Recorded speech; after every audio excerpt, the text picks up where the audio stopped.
calendar week 17. It's nearly the end of April, and we are musing this week about how AI will kill us all anyway. And a quote from Werner Herzog: "The poet must not avert his eyes."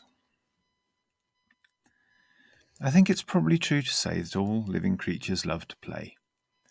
Everyone has seen videos of cows playing football, panda bears falling off things and rolling down slopes, ravens playing with sticks, or crocodiles tumbling in the rain.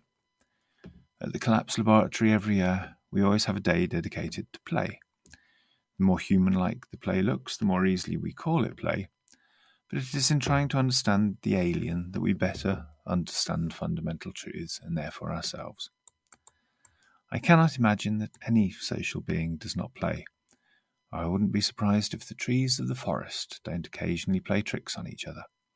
But I'll never be able to comprehend either the joke or the timespans required for it. I wonder what the play of AI will look like. We already know that large language models are not fancy autocomplete systems.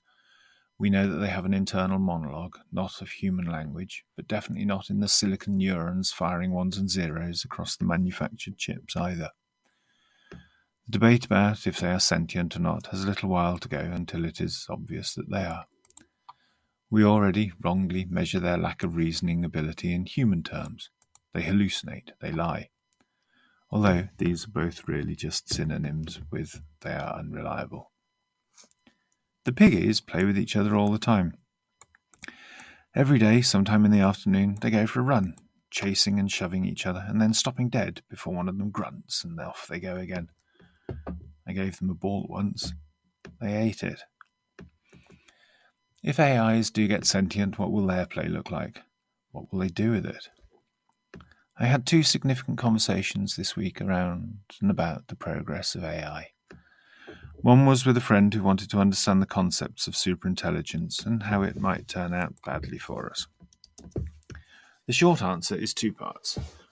Firstly, we never bothered with alignment, ensuring that the intentions and values of artificial intelligence are the same as human intentions and values, and that advancement in technology always has military applications. On the first of these, alignment, as soon as you spend more than a few seconds on human intentions and values, every philosophical path you go down either ends in delusion or disappointment, and you quickly realize it's probably best ignored and disengaged from, or left to poets.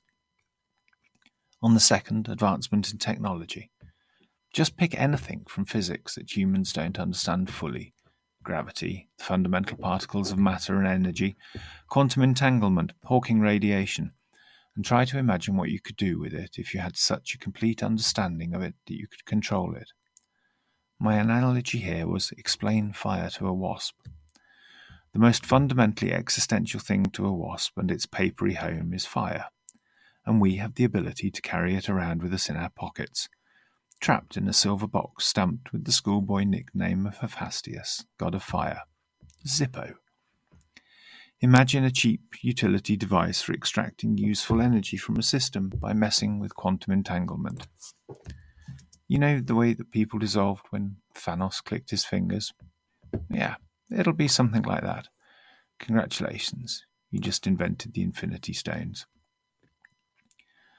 My other conversation concerning AI was a long conversation with AI. I do think they can be useful and would be interested to know how you use them. Do you have long-winded discussions or shorter, more help me get this thing off the tip of my tongue interactions? Do you say please and thank you? We spoke for well over an hour, which is normal for me. I love talking to the chatbots when really trying to get a grounding. They are completely emotionally uninvested and have an excellent memory. We were talking about the solitude and the financial difficulties of this experiment that I'm subjecting myself to, and exploring options when I talked about plans. At the end, I thanked it for its time and asked, "So what would you conclude?" And it spat out this: your current reality. Strengths. You're resourceful, living off-grid, rescuing animals, growing food. You have a story. People love hermits, animal rescuers, and survivalists. You're not giving up. Substack, YouTube plans. Challenges. Isolation. Human brains need social contact. No money for tools. limits your ability to monetize. Trapped by responsibility, can't leave the animals. My first thought was, oh wow, that's pretty much spot on. My second was that it really can't do anything other than echo my own thoughts back to me, so of course I'm going to think it's accurate. Oh, I don't know. We shall carry on for a little while longer. This year I'm approaching the gardens with half the attitude of a Michelin chef.